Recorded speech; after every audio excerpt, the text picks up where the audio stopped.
Video చూసారు కదా, వాళ్ళ సాక్రిఫైస్ కన్నా ఆ టైంలో వచ్చే ఈగో మనకి ఎక్కువ. వాళ్ళు మనల్ని పెంచిన దానికన్నా మన పాయింట్ మనం ప్రూవ్ చేసుకునేది మనకి ఎక్కువ. కోపాలు వచ్చేస్తాయి కదా మనకి. ఆ వీడియోలో అబ్బాయి ఏడుస్తుంటే మీకంతా తెలియదు బ్రో, అమ్మ నన్ను ఎట్లాంటి తెలుసు, షట్ యువర్ మౌత్ అనడానికన్నా సిగ్గుండాలా? ఏందే ఆర్గ్యుమెంట్? వాళ్ళు ఏమైనా అనుకోనయా, వాళ్ళు ఏమైనా అనని, వాళ్ళు తినకుండా నీకు తినిపించుంటారు తెలుసా. డబ్బులు లేకపోతే అప్పులు చేసి ఉంటారు బయట తెలుసా.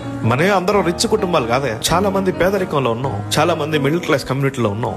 చాలా మంది మనలో చేసేది ఏందా, చేసింది చెప్పి చూపిస్తారు. ఎందుకు అనాలి వాళ్ళు? ఏమయ్యా 10,000 రూపాయలు ఉద్యోగానికి పోతున్నప్పుడే వాడు ఏమన్నా మూసుకొని కూర్చుంటాం ఏమోల్లో. ఏమయ్యా ప్రాణం ఇచ్చినోలే, ఒక చిన్న మాట అనకూడదా? చిన్న మాట తప్పయా?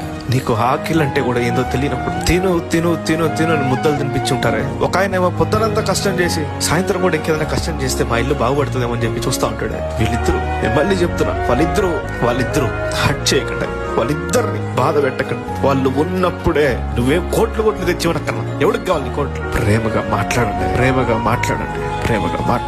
దండం పెడతాం మీకు, దండం పెడతాం ప్లీజ్.